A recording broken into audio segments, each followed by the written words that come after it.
Hi there, welcome to another edition of Rick's Tips. Today we're going to be talking about your RV fridge. Just like the one at home, it's got a freezer compartment as well as a fridge compartment. It has an on-off switch up here, so you simply just turn it on. It also has an auto or gas setting. To make life easy for our clients, we just suggest you typically run it in auto, which means it's going to run on 110 when you're plugged in, and it'll flip over to propane when you're not plugged in. Something a little bit different about these fridges, unlike the fridge at home that you have that makes cold air and then blows cold air around to keep your food cold, the fridge in an RV operates by removing hot air from the fridge compartment. So what that means is that if you took warm bottled water, for example, and set it in there, say a 6-pack of it, it's probably going to take several hours for that water to get cold because the fridge, it's called an absorption fridge. What it's doing is it's actually pulling the heat from the inside of this compartment, and that's the absence of heat is cold, right? So that's exactly how it works that way. A couple of things I wanted to point out to you in the inside here. First off, you'll notice that the shelving all has slots and holes in it. Now, going back to what I was just saying earlier, when you stack food in here, this fridge has to work very hard to create cold air and pull all of that heat out.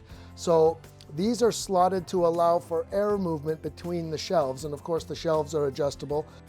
So the big deal with these is get the fridge cold before your camping trip. What a lot of people do is if they're planning on going on a Friday afternoon, going out camping, they'll bring the trailer home or plug it in the day before and let the fridge get very, very cold, and then put cold fridge separated nicely on the inside so it keeps it cold.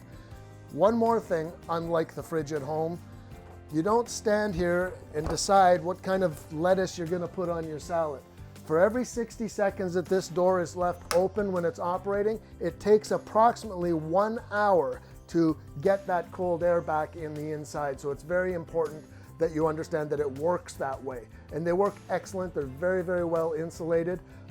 Let's go look at the back. There's a few things I'd like to talk to you about out there. The outside of your fridge will look similar to this on pretty much every RV. Now, first off, to open this compartment, what you need is a dime. And I don't know if you know this, but a nickel ain't worth a dime anymore. You pull this compartment door off, and inside you'll see a variety of wires and tubes and everything else. This is the plug-in. Remember I mentioned that the fridge will work on 110? This is the 110 outlet that the fridge is actually plugged into and corresponds with the plug-in on your trailer. So when you plug your trailer in, it sends power to this outlet, and that way the fridge will operate just fine on 110. Not a whole lot a person needs to know about the outside compartment, except it's a very, very good idea that you keep it as clean as you possibly can, because flies and dust and so on will accumulate back here. There is heat that builds up back here as well, and that's what attracts the flies, is that especially in the fall they need a place to go. So once in a while blowing a little bit of compressed air in here is a good idea. This is where your electronic board for your fridge is. This is the back end of what they call a cooling unit for your fridge. The high limit switch and everything else is back here as well.